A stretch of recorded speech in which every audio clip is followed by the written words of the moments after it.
Hey, what's up, y'all? This is iskosi of Fun Day, kicking in for you and for yours. I'm back at it once again, doing this Black African history. Alright, now this come from, first of all, if I get to this, I give a shout to my ancestors for giving me the knowledge, wisdom, and understanding, Much love to the ancestors where we vibing right now. And I gave a shout to y'all for, listening, liking, and subscribing, and donating. Good looking on the donation tip, good looking. Alright, right here we got, this is from Face to Face Africa. And it talks about a slave in Michigan to the first black female landowner in the 1820s. The story of Elizabeth IV. This came out September 11, 2019. Alright. A large number of African American women was born into slavery. And Elizabeth Denforth is one of them. From Michigan, Elizabeth was born a slave, and she worked as a maid for many years before rising to become a powerful landowner and philanthropist.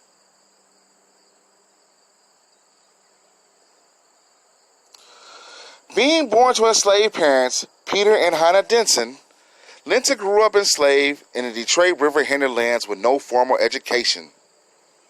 Despite her status as a slave, she became Detroit's first black landowner in the 1820s.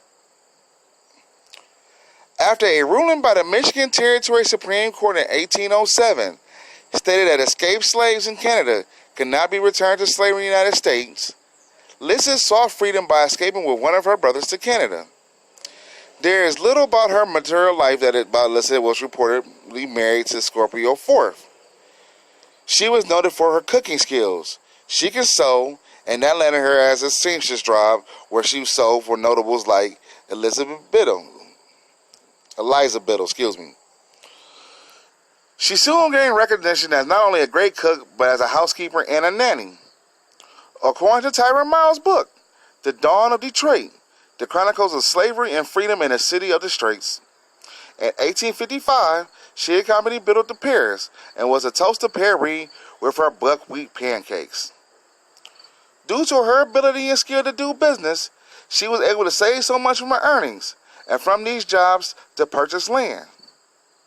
As she aged, Lizzie increased her savings in land ownerships and hired her former employee's son, William Biddle, who was an attorney graduate of Harvard University, to oversee her estate. She ordered William to divide her savings among her living relatives, mainly nieces and nephews between 50 and 100 apiece. Tyra Miles wrote that Lizette diverted much of her wealth and from her investments in land that the Michigan governors, William Hall and Lewis Cass, had wrestled from the families of Wyandotte, Ottawa, Potawatomi, and Opagin nations. So basically, she brought the land that the white man stole from the Indians. Here's a picture of her right here. More interesting is the fact that the only existing original portrait of Lassie, according to Miles, still hangs today in the church, made possible by the woman once enslaved in Detroit on land illegally purchased by Detroit's largest slaveholder.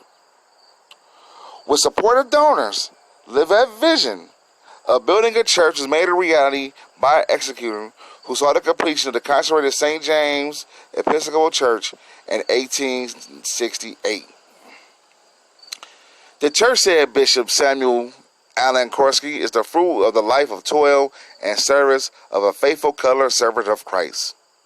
She had for years husbanded her earnings for this purpose, and long before she was called away from her life of probation, had silently devoted them to the Church of Christ.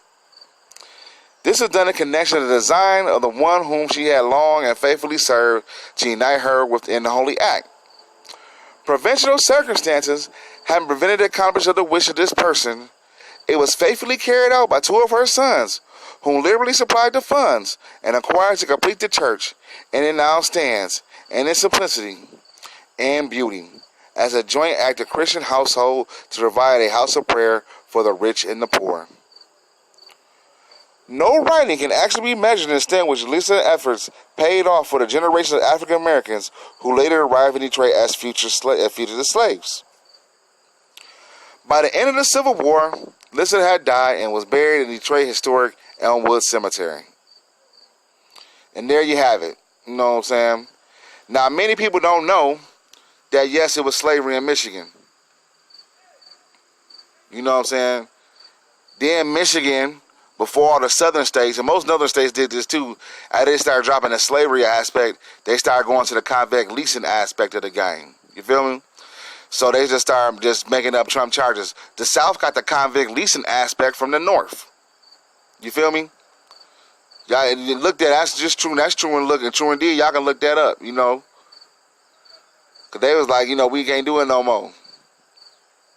So they basically just made it their own thing. After a ruling by the Michigan Territory Supreme Court in 1807, stated that escaped slaves in Canada could not be returned to slavery in the United States. Lisa sought freedom by escaping with her brothers to Canada. You know what I'm saying? So once you just jump, that's not the hot skip and a jump to Detroit. You know, to Canada, Detroit. That's just a hot skip and a jump. So it has slavery here. You know what I'm saying? It is not really discussed about. You know, it's like a he secret. But yeah, slavery was deep in Michigan, New Jersey, Massachusetts. You know, a lot of northern states like that. And then when they kind of, like I said, when they broke it down, they made convict leasing.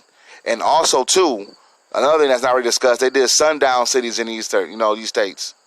You understand me? Because there was a lot of sundown cities in a lot of these states. That's, like I said, it's not really discussed. But anywho, you know what I'm saying? Show our face one last time. The first black landowner in Detroit was once a slave in Detroit. And came up, you know, we'll give a shout out to this African queen, Lisa Ed Dennison IV. You know. So that's what she looked like. We'll give it up to our ancestors that made it happen, you know, by saving diligently and being thoroughly scripted. She, you know, she stacked her ones and, you know, brought some land. The same land the white man stole from the Indians. You know. So let's go over that, you know what I'm saying? Terry Miles wrote that Lisette derived much of her wealth from investments in land that the Michigan governors William Hall and Lewis Cass had wrestled from the families of the Wyandot, Ottawa, Potawatomi, and Ojibwe nations. So, you know.